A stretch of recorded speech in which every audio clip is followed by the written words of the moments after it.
You beautiful people, this is Unclecode, and I'm here to drop the second long tutorial.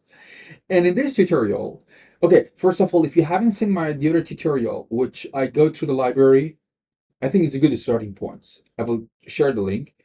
And if you go into the website of Crawl4AI, I think we do have it here. Okay, if you go to the website, and then yeah, that's me, it's here. Okay, so you're gonna just go through. It's interesting, it's good, and it's help you to really get familiar with the library. It's a good way to start, I guess. It's a good start point. But in this tutorial, what I'm gonna do is more about Docker server, and especially changes that I applied in the new version. And memory management's improved a lot. It's a really good things. And there's a playground. Now we do have a playground. You can test it. There's a stress test to make sure that your hardware, your system, your setup, everything is good. And then, so that's the purpose of this tutorial, to get you familiar with from the Docker image running and doing this and all this kind of crazy stuffs. So let's start to do that. I do have a sort of outline. Okay, good. Thank GPT helping to build an outline. Okay, so we're gonna go first to the intro done. Oh, I forgot about MCP. And also this new Docker expose MCP endpoints, WebSockets, so you can use it with your favorite clients. And we're gonna talk about it. Then the first is we'll talk about Docker basics, how we're going to pull the image, we're going to run it. I'm not going to go to details of how is working with Docker. You're going to find a lot of information about it, but I try to explain it as much as needed. And then after that, we're going to work a little bit with the playground. It's really good. You can test it, generate the Python code for you later. You can run it, so it saves your time.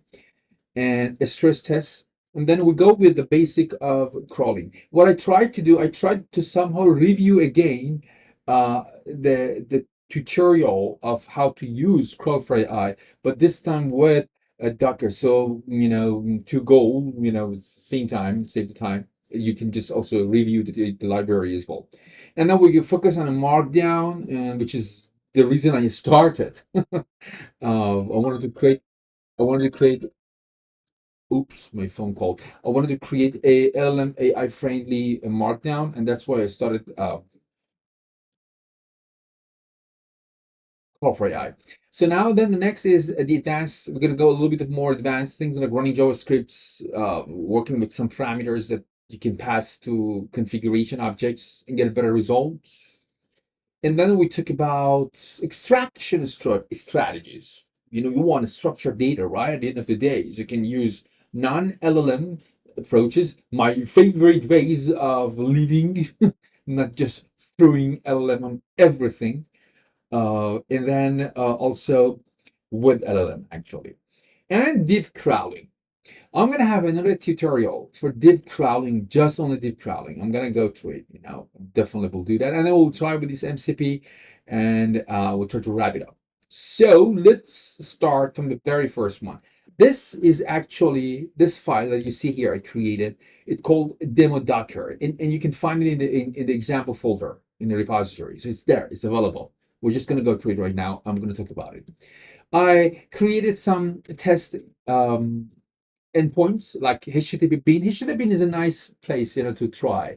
It is a lot of URLs, endpoints. It let you, for example, especially when you want to test your proxy, when you make a test call, it let you know to what is the current IP address. So it's like example.com, but with a little bit more variety. It gives you authentication challenges. It gives you dynamic data, that kind of thing.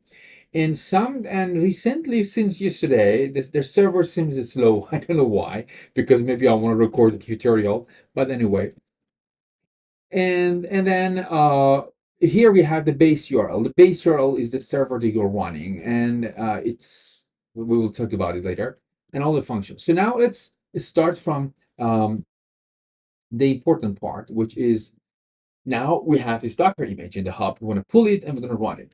If you go to the website and then go to here you can take a look at the website. There is this the Docker deployment. we can go through this one. It has a lot of information in it, and then we can follow this one. Let's say I want to do this one. I want to pull the latest image. By the way, the latest is on R1, is R2. I think we have R3 coming. And then, so let's go with this. I'll just pull it because I already have this. It shouldn't take time. Boom, so we got it. And now the next part is to run it. In case if you forget, like me now, you can come here and then take this one. Yeah. So there's just something very important. You have to create a file, llm.env. Let me see. Oh yeah, I can zoom. So .llm.env. Here it is you're just gonna put the name of your API tokens for the LLM providers. Open router, I suggest go for open router because give you access to everything in this planet Earth. And then, or you can specifically say your OpenAI API key. And if you're using Olama, you don't need to do anything. You just don't need any API token when you write Olama. And that's the kind of better way if you want to use it locally. Anyway, I already created the file. So, and I put my OpenAI API key. And then, so the next things we're going to do is we're going to run this one. You know what? When you see here that there's the memory that you want to assign to your containers, I think 2 gig at least, or 3 gig, 3 gigs is good, or 2 gigs. 1 gig also can work if you're not going to put a lot of pressures on one container. If you orchestrate a situation with a lot of containers and then you put it behind the load balancers, then fine, then you can do that. And so it's on your skills on going to the scale. If you don't have that much of a scale, skills, make sure to learn about it because when you want to go out, you need a little skills to know how to scale. And that's a very and it's not difficult. A little bit educate yourself, or if you have the skills, then fantastic, you know what to do. Okay, what I'm gonna do, I'm gonna run it, and default port, the port that I like is 11235. Boom. Okay, yeah, let's run I bring my okay, you can see that it's running in my Docker, and there are 242. I'm expecting a little bit more than that, actually. It's a good news to see 242, but I'm expecting around 400 because right now we have, when we run in containers, it creates an instance of Chromium, and it's there. So in results, when you send a lot of requests, it's not going to create Chromium on the spot. It's there, so use it to open a new page. And it has this pool of pages, actually. A lot of kind of optimization techniques that make it really fast and memory friendly. So let's do the first test. The first test is go to playground. So we're going to turn it on. Boom. Now we have a playground. And it's a good time, I think, I make myself very tiny. So very good. Okay, this playground is just designed for you for, play in the ground. That's the whole thing. So let me, if I zoom it, you're gonna put the URL. You can have multiple URLs in one in every line, and then here you do have the options to choose. Okay, the main endpoint is crawl, but there are some helper endpoints like the MD. We will see it, that you can actually generate Markdown, or the large language model, which actually can ask you questions about the contents and then give it back to you, or the crawl. There are a few other endpoints here, but I didn't add it. It's not here. Anyway, let us start. Let's make sure that it's working. So we're just going to wait. Okay, the time and the memory pick. And you see that it consumed around 125 megabytes of the memory for doing this. And if you go and click on this one, you should see the log, init, fetch, scrape, and then complete. And the important thing for me here is that you have the code. So this is the code exactly that you have to run if you want to reach the server. You use the async clients, and then we pass the URL, and then the JSON, the URL, and the crawler one config, and that's it. So you can test it. And then there's one more thing is that in the advanced config, you have the capability to change the crawler one config by using Python syntax, the same syntax that we do have in our library. If you click on the docs, okay, it brings you to this page, explain all kind of parameters that you can pass to browser run config or crawler run config. You see that? For example, let's say I can copy this one and I back to playground, and I put it here. Yeah, just something like that. Well, the example.conf does not have this, but anyway, we just can test it.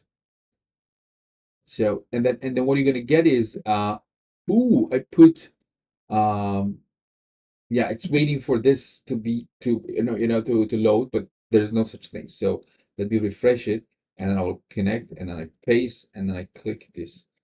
We don't have such things, so run it. Okay, now you can see if I go to the Python, the code is generated, so you can take it, nav, footers, and all these kind of things. Cool. So this is the benefit of using the playground. And okay, let me try also the Markdown. The Markdown let you to have access to algorithms we do have for the Markdown generator. I'll pick up the fit, and then you can also pass a query if you are using the BM25, and then or using the LLM one. And okay, let me run it. We're gonna just get the Markdown version of that website. Okay. Then we have the stress test. A stress test is designed to really challenge your server. Let me go through a little information here. I think is good. The total URLs is what you're going to say. You can make it 1,000, for example, but I will stay with the 20 for a while. And then we have chunk size. We have concurrency. Chunk size is like a batch processing. It means that when I send a batch of URLs to be crawled to the server, this is about how many pages you want to open at the same time. Can you imagine of a browser, a lot of pages, boom, boom, boom, boom, boom, and you want to open it up, and then you want to have this, depends on the memory available kind of things that you're going to say that, okay, I want to go with 20 pages at the same time. So you're going to put this chunk size 20. So think like that. Think a little bit. When we send requests to the server, we can have two situations. I can send multiple requests at the same time, but each one, the chunk size, I reduce it. Let's say the chunk size is 5, but it allows 2 requests at the same time. So in results, I'm going to get 10 URLs that can be crawled at the same time. Or I can send one concurrent. I mean, I don't do that. I don't allow, but then I allow a lot of pages.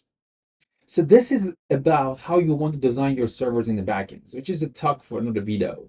But it really will be different, especially when you want to go to a multi-container structures. You have a lot of containers running. You may say that every container, only one concurrency, only one parallel, but a lot of pages. And then you let Chromium handle that one because Chromium is good into that one. And there are a lot of things that you can do that you can, the Chromium has this capability to run in the multi-process mode or single process mode. You can turn off multi-process or you can turn it on. So there are a lot of things to talk. But anyway, here is a simple way, just quickly. What I do, I say, okay, I run it. And then what will happen is we're going to get a lot of boom, boom, boom, boom requests at the same times. And you see what is happening 20. Every batch is 5 requests, so 4 times 5 is 20. And you can see that we just got back the second batch, third batch, and fourth batch. And the peak memory is really nice. It's really I really like. I'm going to work on this. This is just a beginning, okay? I'm going to add diagrams. I'm going to make it real-time monitoring. I'm going to do a lot of things, crazy stuff over there to let you to control your containers because I'm working on a good template for everyone want to deploy it. And then you can see it. You see all diagrams nicely. So this was the first part of our talk. I did this. I did talk about the stress test and health, and we hit 30 minutes of talk. So now let's go to um, let's go to next part. Next part is okay. Now we're gonna talk about the basic crawling. Let's back to code. Finally, the coding part. And we start to run these functions. We're gonna go through all these kind of demos. I'm gonna talk about it. We're gonna start from the first part. This three basic single crawling. So let's go to the code first and open the code.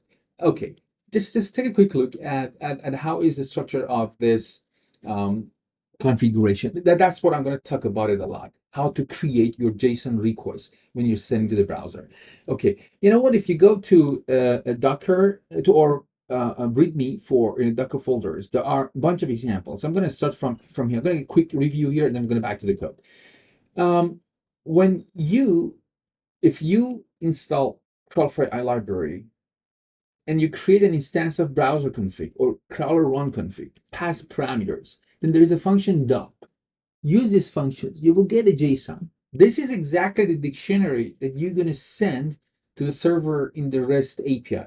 So a hack is you test your code here, get the JSON, and then bring it, rather than you write down the JSON by yourself, unless you're really becoming good into this one to remember what pattern I have used.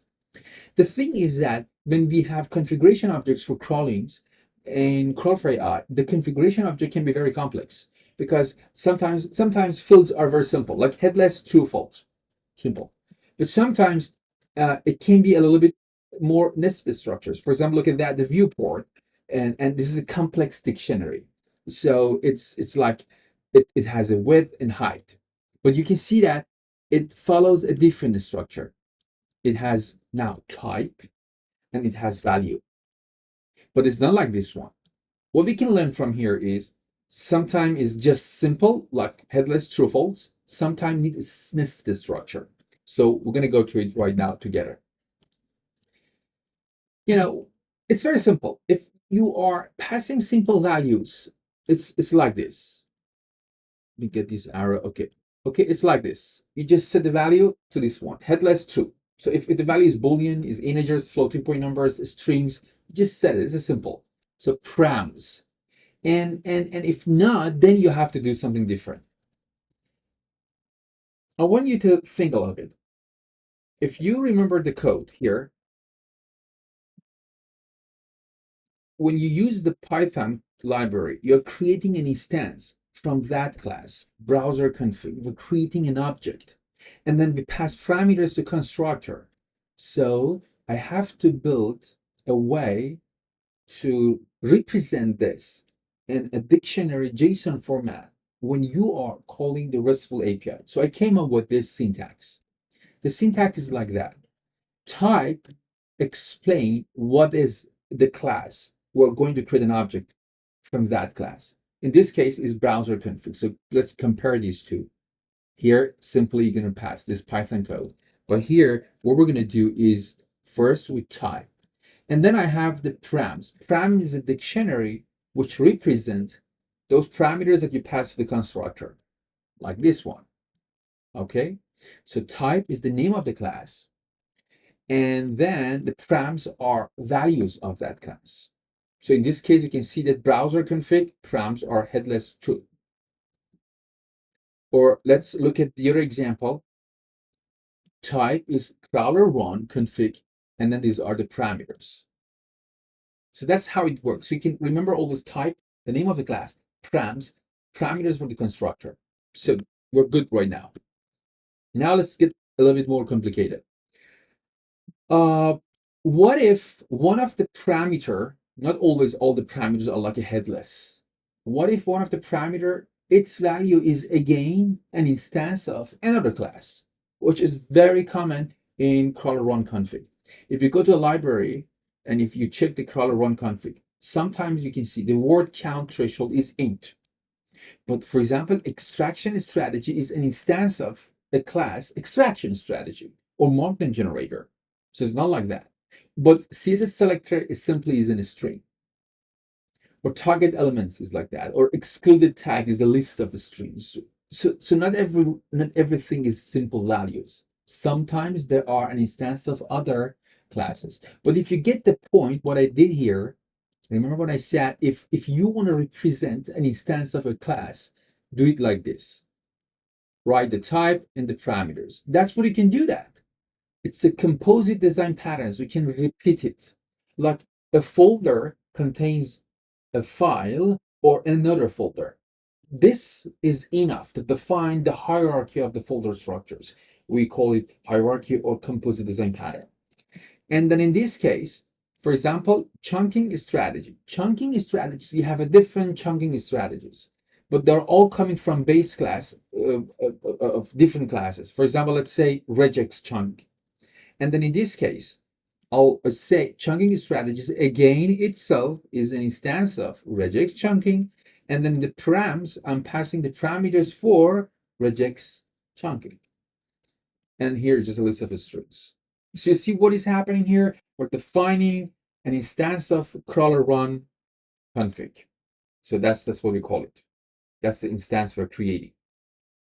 And then this has parameters. One of the parameter name is chunking strategy, which itself is a child of another class, regex chunking. And then we have the params, and the params is the pattern. So I spent time a little bit on this because the rest of the talk will be easier. And then there's only one important thing that we have to pay attention. So let's just kind of little review. Params is parameters we pass to the constructors. If the value is simple value like a boolean, numbers, integers, lists, strings, you're just going to pass it like that. Just if the value is a dictionary itself, you have to do this. If the value of that parameter is a dictionary, you have to do this. Type dict, and there's no params, values. And the value is the value, the value that you want to pass to that one. For example, look at here, viewport and crawler run config, get the width and height is a dictionary. So I can't write viewport and directly equal by this right now. So what you have to do, you have to wrap it into this dictionary, put the type dict, and then the value. So you see, it's not params anymore. So this is the only thing that it looks different a little bit. So you do this only for those constructor parameters that the value is a dictionary. That's it. For the rest, it's just a simple assignment like this. And if it's a class, you have the type again, but here is params. Let's see more example. For example, here we're creating a more complicated structure. The type is crawler run config, and we have the params. So what we're doing, we're creating Markdown Generator. Remember that here, Markdown Generator is an instance of Markdown Generation strategies. And that's what is happening here. And the type is we're creating this default Markdown Generator and params. And look at that, I just purposely, I choose this one to show you how nested can be. And params, one of the things that you can pass to default Markdown Generator is the content filter.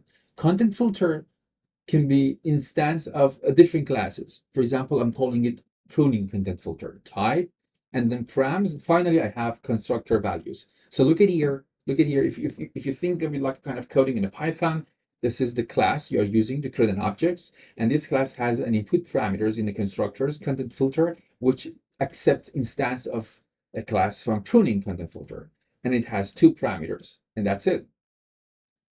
So this is the basic. This is how you can really, get into this one. And now we're back to the code to practice them. You will be very, very okay with this. Trust me. Now let us start from the very demo basic single URL. And here we have, when you want to create a payload, when you want to call the crawl endpoints, it needs URLs. So you can pass multiple URLs. It needs browser config. You can just ignore it. It put a default one. And also crawler run config. In the crawler run config, and you can see that this is the same discussions we just right now we had it. So I'm creating this. Okay. So look at the whole thing is crawler run config. I pass crawler run config, and then I pass some parameters like cache mode equal by bypass. So that's what I'm doing here. And then I call and I get the results, and boom, that's finished. This is the whole thing that we can use that. Look at the multi-URL situations. Everything is the same. You're just passing multiple URLs. And you're sending a post request to /crawl. This make request is just a simple utility class that I created. But you want to know what it does is just like this. You're calling client post function, nothing else. I just put some comments, logs, error handling, nothing really serious over there. And then the third thing is streaming mode. Streaming mode is very interesting. Streaming mode is very useful because let's say you have 100 URLs. Let's say you have 20 URLs and your AI assistants are waiting for the informations. But you don't need to wait the whole crawling to get over. Why not when the first URL is ready, you get the results and do something. So in this way, you can stream them. When they're ready, you get them, and then you can spawn maybe a request to large language models to read that contents and do some things. In that way, you can create more user-friendly applications. It's faster. So streaming is really good. So here what I did is I just created some dummy links um, to example.com, and then and the only important thing here that you can see is when I'm calling the crawl1 config, I set the stream mode to true. You know, you just for your information, cache mode by default is bypass. I don't need to do that. You know, just like for your information. And then I have the stream request. You can go later and check the code for the stream request. It's basically the async clients in Python has the stream functions. Send the request, and then you can iterate. You can iterate and read every lines. So every part of the data, I convert it to JSON and return it back, and I do cool stuff with it. So those parts I leave it to you. You can copy paste the code in any language models and ask them what it does. So let's run and then see how it goes. Okay, we are at the 25 minutes. Oh, I have to really take care of the times. Okay, that's what I'm going to do. I'm going to run now, and okay, we're in the very first one. We run it. Okay, I just tried to be nice to design a nice interface in terminal. This is what we're sending to the server, and that's the server. You know, the server got this, so it's here. You can see that, and then the status code is 200 and done. Just we got the whole thing that we wanted. And now let's look at the multi URLs. So multi URLs is just like we got two. You see, we got two this links and this links, and we got it. And then finally, the streaming. Look at the streaming. And then when I run the streaming, it comes one, two, three. See, just they come together, you know, to first, second, and then all together. And look at the order to just tell you that the order is not like the order can be different. One, the first page, the fourth page. What is this? Okay, the second, the fifth. So that's the benefit of working in a stream mode. Okay, so we finished the chapter of the basics. We talk about the fundamental foundation of how to prepare your request objects and how we can make this single. So that's enough. We're gonna go for the next parts, which is about the markdown. So we're gonna have a break. I'll be right back to you. Hello, everybody. Now we want to talk about the next part, which is working with the markdown. And again, getting more familiar with how we can work with the Docker server. Let me continue. Okay, now we have these three functions. Let's go start with the basic simple markdown. Again, my goal is to get you familiar more with the way that you can build your JSON request. This time, we want to tell the model that we are interested to build a Markdown generator. And you can look at this that we're passing Markdown generator to crawler1 config, which is an instance of default Markdown generators and params, constructor parameters. And you can see that there's a content source. The content source is very interesting. Recently, the content source says that from the page that we crawl, from which part of it we want to generate, how we want to generate the Markdown. Is it raw HTMLs, entire of the HTMLs? Is it the clean HTML? Clean HTML is a sort of very lean HTML that removed all the classes and values and everything else. Or fit HTML. Fit HTML is a very smart HTML between the clean and the raw. And it's important because when you use the fit HTML, most likely your end result is smaller, and then you pay lesser to your LLM provider, or even if it's your own local machines or wherever else, you really get a faster results and less bill at the end of the month. So it's important. And then finally, we have options. You know, Markdown generator get an options, which, for example, I can say ignore all the links. Don't do anything for the links in a page. And because options get a dictionary, key values. You can see here we have type dict, value is this one. Ignore links. You can check the documentation. There are a bunch of different parameters that we do have here. But this is good that remind you how is the structure of our request, the payload.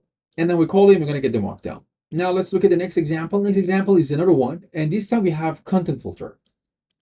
Content filter is my favorite things because if you don't use content filters, basically we're targeting whatever HTML we have, fit HTMLs or raw HTMLs or whatever. But when we use the content filter, we start to become a little bit smart, remove part of the page that they're not really important. For example, let's say header, footer. ads or part of the page that are not relevant to what you want to pass to your large language model, your AI. You don't need that. And that's why we have content filters. So they filter the content and give you leaner, better, more relevant data. And the first one, my favorite, is a pruning content filters. It's like a tree because HTML is like a tree, right? So you shake it, shake it, shake it, shake me.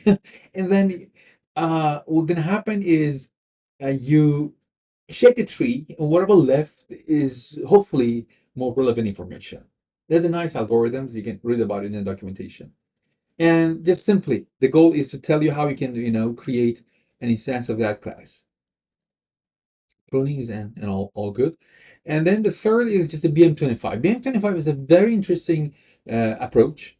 What it does is it's not pruning. What it does is look at all the possible markdown, all and chunk and this, and then you pass a user query with it. And try to use BM25 scoring algorithm to pick up chunks from the page that are relevant. There's a relevancy. When you use embedding, if you're familiar with the embedding these days for the RAG application, embedding is about a similarity.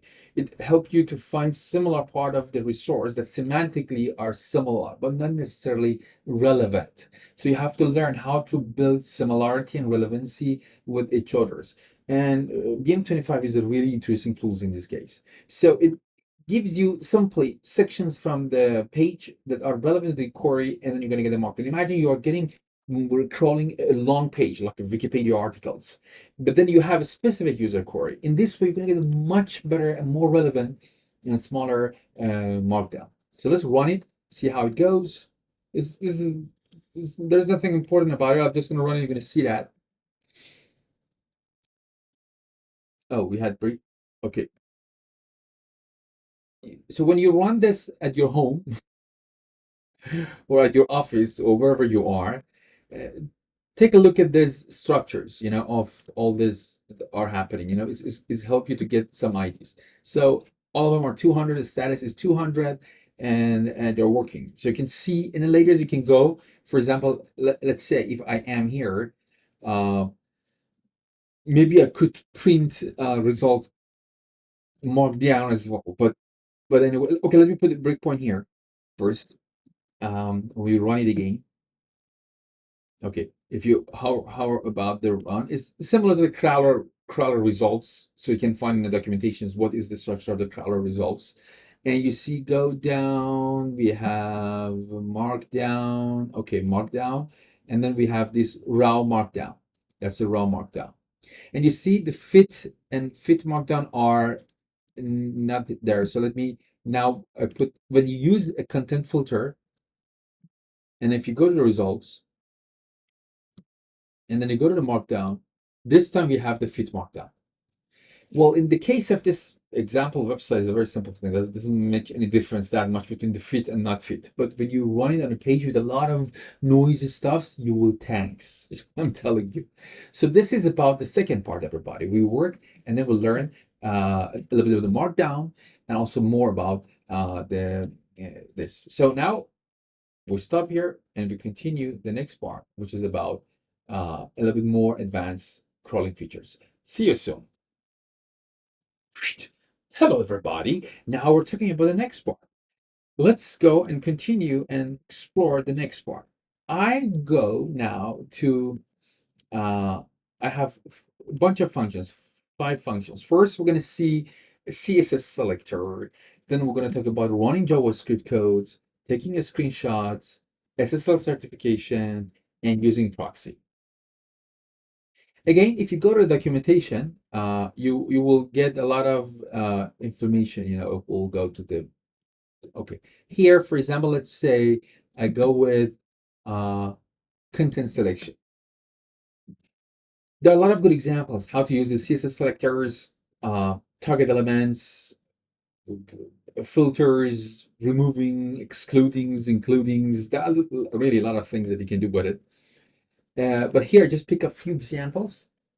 Let's go to this one, a common attributes, which is this. Okay, so look at here. This time, let's say you are crawling a page, and in this case, Python page.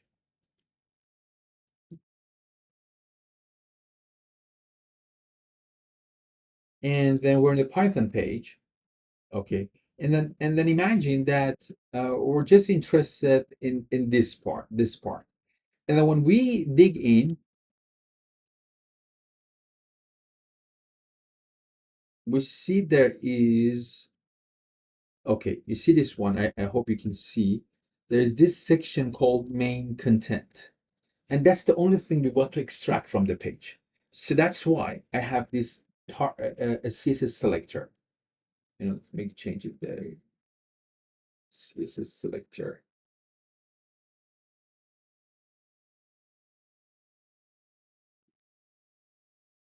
Okay. Now, what we're going to do is we just simply write CSS selector because this is a simple property. The value is a string. So I can just pass it directly. I don't need to create a class, or I don't need to create a dictionary and make the type dict or that kind of stuff. And after this, hopefully we're going to get this one. And to be sure, always, when you're doing such things, go to the console and test it. Let's say document that queries query selector, and then here, what we're going to do, we're going to pass this one, and then you see that if we're getting this one, it works. So we're going to just extract this one nicely, and I will just crawl it, send a request, and here I'm just doing some cross checking, like a validation, to make sure that if Python Software Foundation is in the HTML content, because this Python Foundation is somewhere around here, and that's what I'm testing. Yeah, Python Software Foundation. And yeah, that's the plan. So this is an example, a very simple example of passing a configuration and then running it. Then in the second one, we have running JavaScript code. Again, if you go to the documentation, I guess we have somewhere page interaction. Yeah.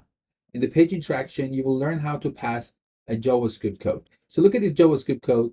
You can just pass this one. It's what it does is scrolling to the end of the page, so you can run it. And it's very simple. What you're going to do is you're just going to pass to the JS code. JS code not only accepts a string, accepts lists of strings as well. So you can run multiple JavaScript code sequentially back to back. And it's really helpful. It's really, really helpful. You can see that here is just like this. And it helps a lot because you can do a lot of magical things with the JavaScript. You can even change the page. You can extract data. You can do crazy stuff for your automation as well. And I'm gonna have a really good tutorial only on JavaScript. It really worth. So what we're doing here is, so look what is happening here.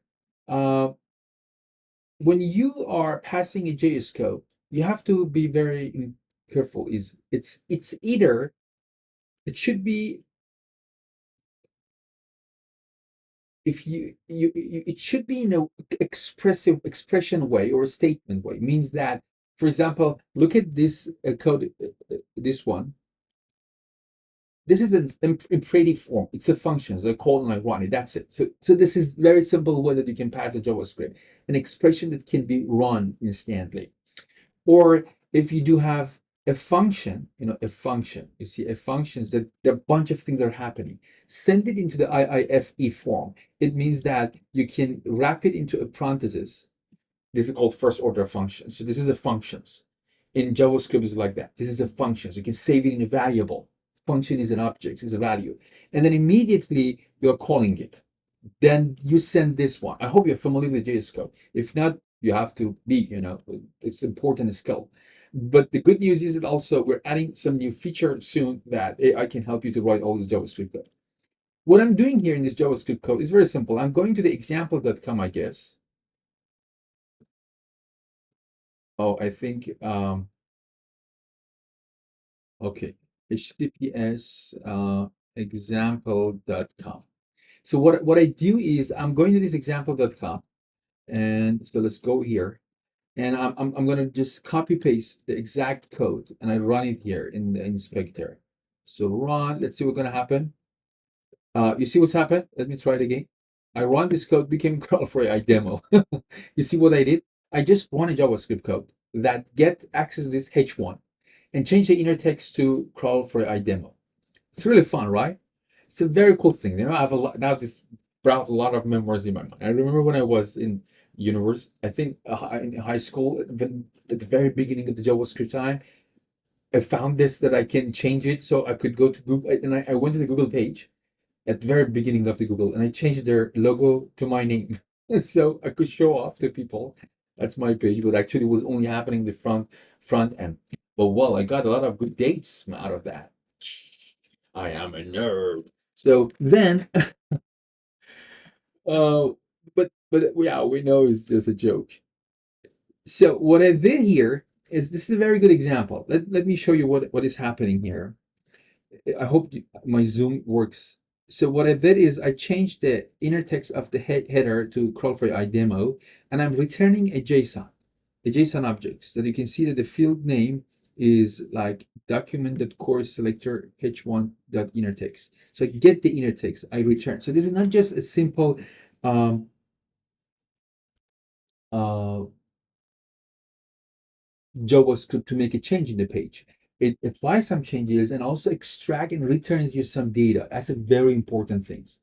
And that's what I'm trying to do here. You will see. So you can see here an example of running a JavaScript. It will do something like clicking in the buttons or opening a search box or going to a page or do anything or clicking on load more, but also it extract data and return.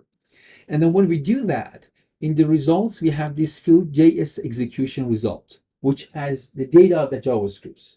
This is fantastic. If you get used to this one, you will understand that you maybe doesn't need LLM at all for many different cases. You can extract your data on the page in the client sites by the JavaScript code, the page that already have access to all the data, and it has less bot detection. Many times when people show me their challenge with the bot, when I look at the code, it's the way they're treating the pages wrong. That is the issue. So that means you're poking it in a nice, not a nice way, you know, then the page is angry. Who are you? So that's the next example. Then 41 minutes. Okay, so we continue with then a screenshot. Screenshot is very simple. The only thing that you do is just pass the screenshot through. That's it. And then in the screenshot, you have the base 64. Okay, so this is another example of working with the servers, with the screenshots, so nothing more important. Another one is the SSL certification. You're just going to pass. SSL certification is very handy, especially when you want to make sure that you are dealing with authentic website. And the result is here. Again, my goal is two things. Get you more familiar with building this JSON request and also at the same time reviewing some features of the library. And finally, I have the proxy. So what I do here I load my proxy data from my environment variable. Every proxy data has a server, has username, has password. And it's very, very good practice to definitely try proxy. Proxy is really good. And what I do here is I go to this page. You see, let's look at the payload because that's the goal. Payload is like that. I have this URL that I'm jumping to it. And this HTTP IP, it just simply returns back your actual IP. So if you open up this in the browsers, you see your IP address. And if I am using a proxy and I'm checking this, if proxy works, I have to see the proxy IP, not my own, right? That's why I'm using this one. And look at the crawler1 config. We have this proxy rotation strategy. It means that you give a list of proxy to this strategy. It handle for you. It uses this strategy of the round robin or round robin, and then there are different strategies and that they can use and it can apply. And you can see that one of the prompts is the proxy. Um, I'm reading my proxy data from the environment variable. So just to let you know that it's coming from the environment variable. What is important, let me put it here. It should be like this. It should be server and then username and the password. So just make sure to send uh, a list like this. Okay, you just send a list like this. That's what's supposed to be the values of the proxies. But in my environment variable, I have server, I have user and password, I have also the IP address. I cut it. That's what you see here. I just cut it. I just cut it from that one, and I'm sending it. That's it. But just something very important that you to consider is when you do that,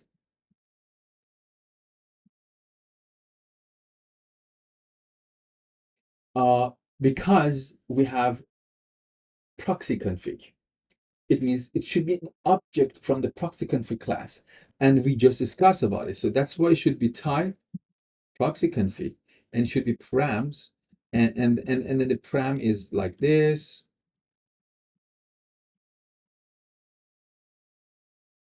Let's put this one as well. So you see what is happening here. So we have this. I think this is okay. Yeah, that's good. So we have this one.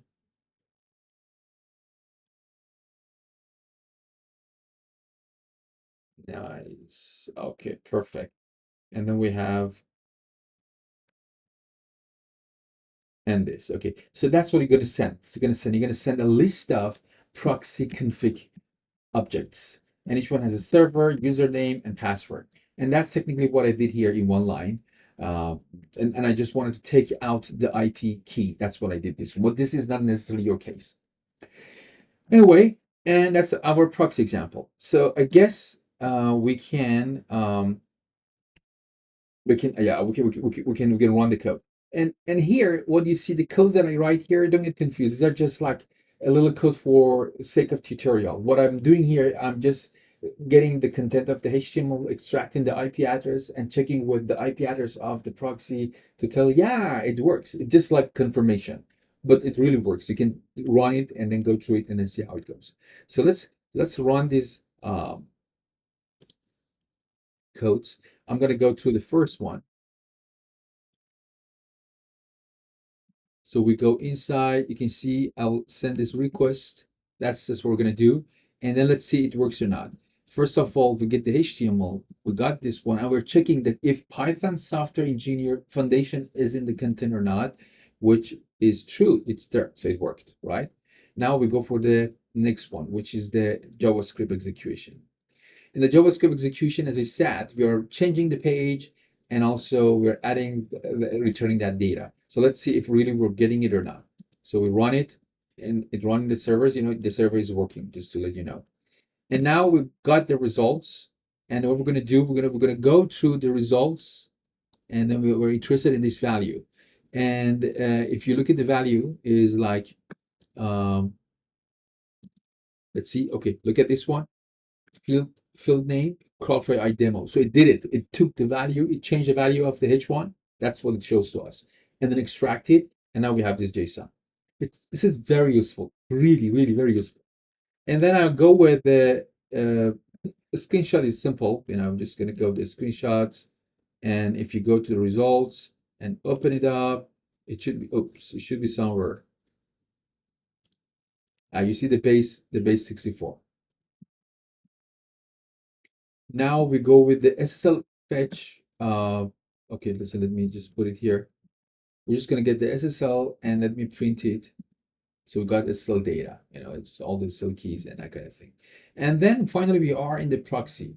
What I do here, just to make sure, I'll take this off and you will see what can happen. I want you to look at the server. That's what matters to me. So we are sending one URL and we're checking it. So let's run it. Here you see it's switch proxy to different IP. It's on my IP address. And using that IP went to the page. And then here we're confirming. We're getting the HTML content. So look at the HTML content. When you go to that HTTP bean and the IP address, it gives you something like that. It gives you this IP. You see, is it the same IP address I use for the proxy? This is not my IP address. This is the proxy IP address. So I'm just testing it. So it's working. And then, okay, we reached the end of these sections. In the next part, we're going to go and explore extraction strategies using our Docker servers with non-LLM and then with LLM. So let's have a break. See you soon. Hello, everybody. So now we are in the next part, which is about extraction. So I think by now you become really, I guess, comfortable, with creating an objects. So let's go and see how it goes. You know that we have two general approaches to extract data from pages in Crawl4AI. One is when we see repetitive patterns. When you look at the repetitive patterns, let's say tables, a list of products, what I see is same HTML elements repeating. And HTMLs are made of little HTML elements like a span div, strongs, italics, p, paragraphs, or a lot of things. And then these things have ID, class, and that kind of things. We can define, present, where is the product name, for example, where is the product ID, by building in a schema that shows this, they use the CSS or XPath for one element. And then we use this template and repeat it.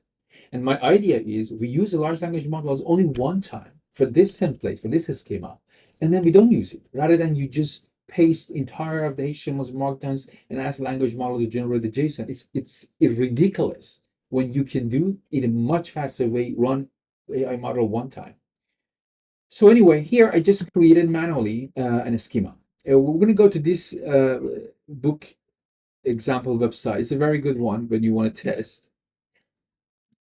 So let me go here. Okay. This is just a dummy book website, so you're going to find a lot of information. So you see the repetitive patterns. I want to extract all this information. This is a good place you can practice. And you can see that I have named, I have created the schema. How you can do that? You can, how is the schema? You can go to our website. I'm going to have really a good video for extraction soon, and a lot of videos.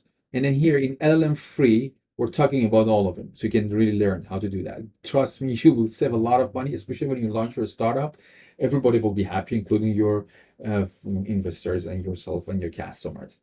That's a reliable business, not a hyped or not a muscle you build by LLM destroyed and just you stop the cycle. You're just so less energy. No, it's not like that. It's real. Okay, here I'm creating a book schema.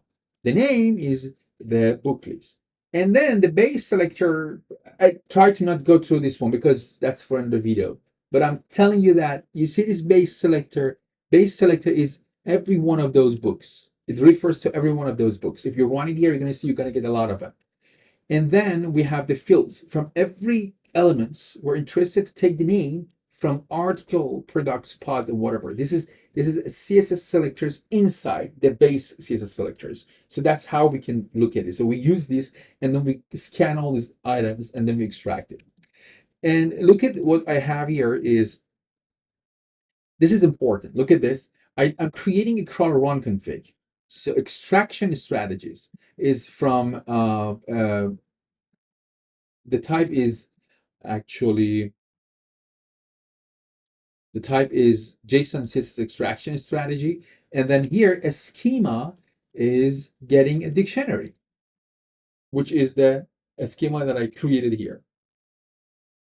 Okay, then we're going to run it. I'm going to see if it really works or not. And then if it works in the extracted contents, we can convert it to JSONs and go through them and print them. This is a classic simple example that you are extracting structured data without even calling large language models one time. You don't really think about it. If you build a business, it works like that. It's different. It's different. Your margin profit, boom. And that should be, if I'm an investor in your business, you know, if these days, if when people come to me for their businesses, and when I look at it an opportunity for investing, when I look at I really look at these stuff, unless there is an investor doesn't understand this stuff that deserve to invest on wrong product. So now we go with the next one, extract using large language model. I'm not saying don't use large language model. No, you have to use it, but when and where, that's matter. Okay, we go now to this example that we do have here. Look at this. We're going to go with the same website or maybe a different one. And here I do have this LLM extraction. And then I have parameters, and I have instruction, extract title and author into JSON, and I have LLM config. It's optional. If you don't do that, then your server, based on how you launch the server, it will pick up the default one. It will pick up the default one and it's running. We will talk later in the video about the configuration file, and that's a very important things in the configuration. And then over there you will see how you can set your, you remember when I said .llm.env, it reads from there actually. But anyway, you can pass, you can pass like that. You can look at this, you can say, hey, I'm creating an object from the LLM config class, and parameter is provider, and then also is like API token key. Yeah, you can let me just, so you can pass your API key as well, and then this will be override to whatever server is doing. So you can control it. That's a very important thing. You can rely on whatever you put in your server, or you can pass a new API token. And then the rest are parameters of LLM extraction strategy. In my another video, I talk about it. And then here I'm just saying that I'm getting title book and some information, and then we call it, and then we extract it. So it's a very kind of simple, not much difference. My goal is to just get you more familiar with the structure. Again, remember that if you write down in the Python and then go to the playground, you can generate this actually. It's a two ways. You can also convert this to Python code. I'll show you later. And I'm going to run here and I'm going to print it out. That's it. Let's try it. So just going to stop here. Okay. Now this is super fast. Look at here. Is it super fast? Very fast. We're just going to extract, and then we have the data. With any language model, it's a benefit. And then we've got the data, and then we go and look at the now extract data. We have all the data, the book, the price, those things that we discussed about it. Title, price. And we're just going to print them. Oh, I have a table. And then just going to print. See, we got all the books and the fees and the prices. That's it. It's really cool. And now we're going to go with the language models. In the language models, we're just going to do the same things. We're going to run it. And this time it takes a little bit of time. You see, it's calling OpenAI GPT-4o. Okay. And then I am here. The page is a very small page, not much to do. So I just said, go to this page. What was the page URL? Let me check the URL. The URL is this.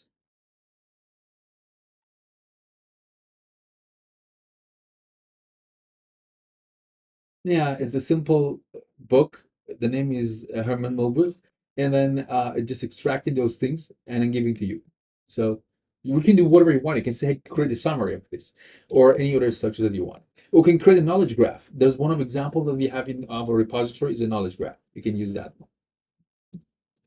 So everybody, we end up this section as well. Let's quickly see what we did. We talked about a basic, we talked about Markdown examples, some advanced features, extraction strategies.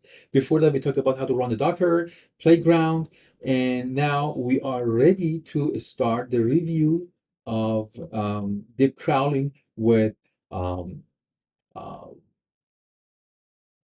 Docker Server. Because now it's getting 1 hour, I'll stop here and I will record one more video which goes to the deep crawling with the Docker server and a few more things that we do have. Or maybe I continue. Okay, I'll continue. It's going to be a one long video. Anyway, we're gonna make it like a chapters and you can go through it. So let's see.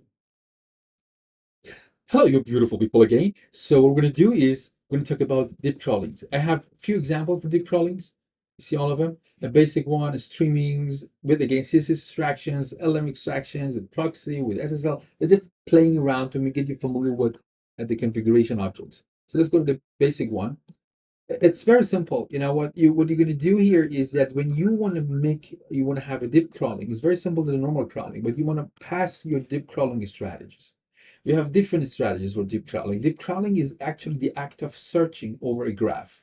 If you look at the website, it's connected to another page, and pages are connected. So they're like kind of vertices are connected to each other and building a web, a graph. And that's why going through these pages is searching into a graph. And here we created different strategies. One is the best BFS, breadth first search, the classic one. The other one is the best first search, means there's a priority. It means I look at all the pages, I pick up those that have high more priority, and I go through them. And in our crawling strategies, when you pick up in a strategy, you can assign filter. You don't want to go through all the URLs. Maybe you're interested in URLs that they have certain pattern in their URL, or those URL that they have better SEO score or relevant to your content. It's very interesting because at the end of the day, you want to create a very nice real-time application. So you look at these apps, Perplexity and all that kind of stuff. Most likely, one of the things that they have done, they really made the crawling much fast by extracting relevant or enough information that you need, because the language model already has good information. You need some real times to shape it, and relevant information, factual information. So it's very important to have a very fast and efficient deep crawling. Here, we are creating and we're building one instance from BFS deep crawl strategy. The BFS is better. Go with the BFS. It gives you better parallelism. And I have max depth because I wanted to make it simple, max step 1 and max page 4. So I'm just going to go 4 pages, no more than that. And then I have filter chain. Filter chain allows me to create a filter. And then you can see here, let me just have it. Okay. Look at the filter chain. Filter chain has a params. This is an object of the class filter chain. That's why we're using it this way. And it has a parameter filters. Filter get list of filter. We have a lot of different filters. As I said, I'm going to create a video specifically for this. And one of these filter is domain filter. What the domain filter does is actually, this is a very good example because it's getting very nested. And that's what I like it.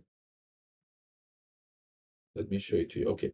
So look at now these very nested objects. If you really get this one, I think you already go and build your own Crawl4AI with this knowledge.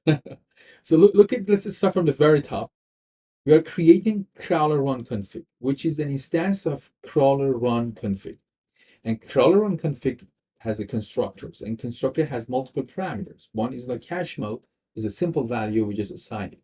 The other one is a deep crawler strategy, which is again an instance of another class. Because of that, then we have these type params patterns, type params patterns.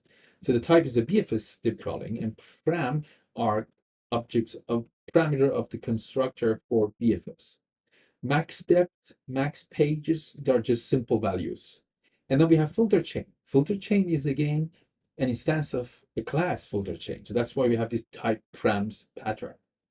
Filter chain has one important parameters, filters, list of filters. Then every filter is a class from one of our filter class. For example, here we're picking up a domain filter, and it has one parameters, allowed domains. And then we're just saying that from this domain. So I'm not go through external links, just internal links, or specifically this domain. And that's what we're talking about. So you see that there are a lot of nested structures. But as I said, you can create a Python code in the playground, generate it. But what I like about it, the logic is simple. When you get it, there is a logic in it. It's not going to surprise you in the middle. And then that's it. We're going to just get this one. And now we go with the streaming. The streaming is very nice, especially for the deep crawling. We've got a lot of URLs in the game. Everything is the same. You just pass the streaming through. And you do the stream request. We just discussed about it. And yeah, that's all. Then we have another example. Wow, this example is really there are a lot of things. Look, maybe I leave this to you to go through it yourself because I just really wanted to gears up and make a very complicated configuration. I think we can discuss. Look at that. Just let's try it. Bear with me. Again, crawler run config is an object of the crawler run config. We have the parameters, stream false, cache mode. These are simple values. And now we have crawler run deep crawler strategy, which is an instance of a BFS deep crawler strategy. So we have these type params. And again, we have max page, max depths, and we have filter chain, which accepts an instance from filter chain class. Okay. And then we have params. And now we have filters. So nothing new, everything is like before. But this time we have 3 filters. One filter is the domain filters, one filter is the content type filters. We have another filter, which is URL pattern filters. So you just pass the URLs and that you want to make sure you have them or you exclude them. Basically, the reverse does the exclude. By default, when you pass those URLs, you're saying only these URLs. And then you make the reverse true, means don't use these URLs. So I have these filters, right? And then we have this, so we call this filter chain, right? Filter chain, you see that? Now we have this URL scores. URL scores are set of scorers, algorithm that they assign a numerical score to a URL. And then later, based on these scores, we do the priority. So we go with this URL that has higher scores. That is when you are using the best first approach strategy. And here again, I have your scores. So it have this composite score that combine scores like a filter chain. And then we have multiple scorer. For example, one of the score is the keyword relevance. We pass a set of keywords. Those URL that they have that keyword in them, they get higher score. Or the path depth scorer. You know what? If it's get deeper, get less score. If it's high, it's get better score. So you can go to documentations. We're going to talk about this later in another video. But I think after this, you should be very good to really work with all these things. So I have it here, and then I run it, and I just basically iterating. And then when you do the deep crawlings, results in the metadata, we have depth. So we have the depth of the links and URL. And we're going to print it.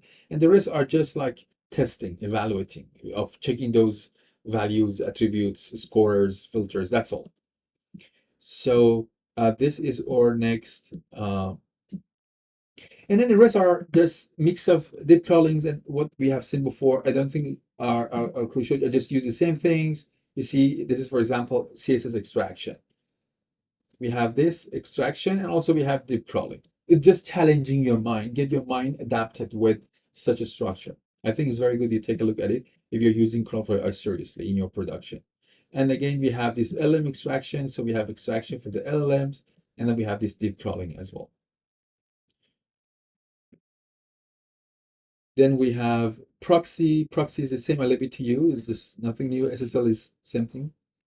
And finally, we reach to the last part. So we discussed about deep crawling, and you just saw different ways that we can use it.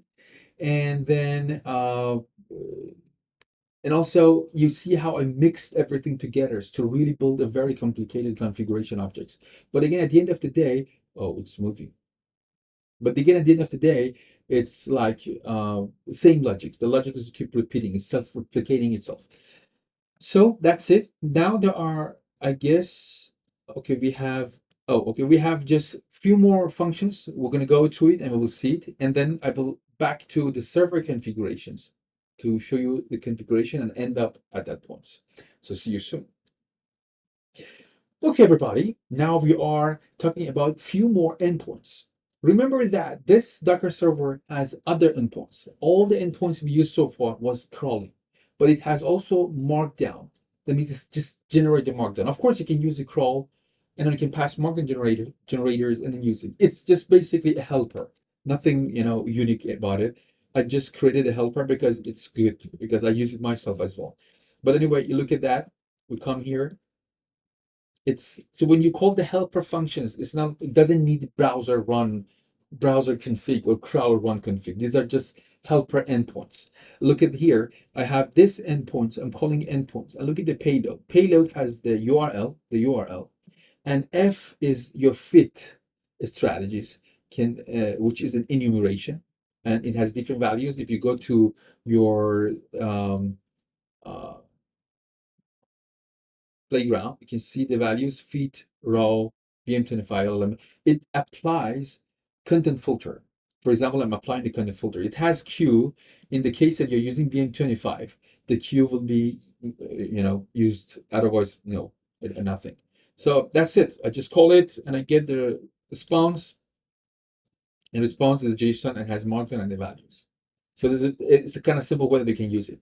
And there is one more endpoint, LLM. Basically, it's let you to ask questions about a page. For example, you can pass a URL for documentation and then ask the questions, and you're going to get the results. So these are cool things that you can use it. And it has this queue. You can see that it has this queue. You can just pass the page URL, and then you have this question, and then that's it. This is the core string structures. You're going to get the data. These are just very simple functions, helper functions that can help you to have more fun with your code. Okay, and there are these two that I guess you guys can check with it. These are basically those endpoints that you pass a Python code in crawl run config. They parse it for you. Basically, these are the things that I explained to you in um, uh, the request builder. But I just leave it. You can just check with yourself. Okay, now we discussed about a lot of functions and things in that. The last things that I want to go through quickly is to let's open it up. go to the documentation. Okay, is um oh is two things actually, is the MCP and also the server configuration. So let's talk about the MCP first, and then we do. So let's have a pause, and then the next part will be about MCP. Hello again, everybody. So we're gonna, how many times I said hello today? So we're gonna go and talk about the MCP. It's very simple. This, when you run the server emits MCP SSE under this endpoints. Okay, so I use Cloud4AI a lot. And then if you pass this to your Cloud4AI MCP add and use this one, then after this, it's there. So then you can go to the Cloud4AI and ask the Cloud4AI, okay, crawl this page for me. And it run and it call and you will see. It's very simple and the connections is just as it is. And let me tell you anything that my relationship right now with MCP is like, they say, what's your relationship status? Complicated. It is complicated. It's cool, it's a nice thing, but it's still, I haven't reached the point to know, is this going to be around for a long time or not? But I see there are a lot of usage utility values. So I have this agnostic uh, perceptions, but we're going to create, we did it and we're going to use it a lot. And I'm using it myself as well in the Cloud4AI. So this is the Cloud4AI example. Most likely I'm going to have a short video about MCP, but right now I want you to try it, and if there's a bug, report it and we will fix it. It supports both WebSockets and SSE. It works on both of them. Even there is one test file in the test folders to test many different applications of this one. But again, the only thing that you're going to do that, you're just going to pass this one and your Cloud4AI start to work with it. And you can generate the screenshots, you can generate Markdown, you can generate PDF, you can run JavaScript code in your running page, a bunch of things that you can do that. So I'm going to record another video later just for MCP. So that's a quick introduction to MCP, and it's there, test it. And finally, we're going to end up with the configuration of the server. So see you in the next one. Hello, everybody. Now let's go to talk about server configuration. Let me find it. The YAML configuration, yeah, is here. Okay. So this, when you are, for those of you that you want to build the Docker and you want to modify it, that's is the useful. If you go to the Docker, deploy Docker config, you're going to find a lot of parameters, the ports, the data, the IP, and the sections that you can override, the large language models keys, about the security, and the crawlers, the memory, the maximum number of the pages can be managed by the container. That's a very important part. And I think I will have one video one day about deployment, specifically deployment. But right now, just a quick one. That's the latest version of it. Okay, that one I should be updated. And then so you can see that in the crawlers, you can set the max pages that can be open, or also the idle time, waiting between them, the cutoff time. And you can have some default parameters for your browsers, and if you want to make it text mode or not. Oh, the default is text mode. I have to make it false. So then, so you can basically pass some base config for the browser, and you can pass some a config for, so these configs are for crawler run, and you can pass basic config for the browser as well. So that's what you can do that. And then in the security, you can turn on and off the JWT tokens if you want it, and also the Redis and ports and LM providers. I think that's it, and the logging. So I think we talk about everything. Ooh, that's became 1 hour 15 minutes. So the purpose of this video been about introducing you with working with the Docker servers, and I hope I could do both. Again, introduce Crawl4AI from different aspects to you, and I'm going to create more videos like that, and focus on deep crawling is one of the things that I really want to do that. One is about the data extractions. One is about automations over the pages and JavaScripts. And then the other one is deployments and more stuff. So I'm going to do that. And we try to make these videos chapters so you can refer to them. And I guess we did everything, right? It's 1 hour. If you are still staying with me, is amazing. Love you all. So that's all. This was my overview of the Docker servers and the new version 0.6.0. Or if you're watching these videos and we are already far from these versions, again, let's see how it goes. So that's all. Unclecode. Now.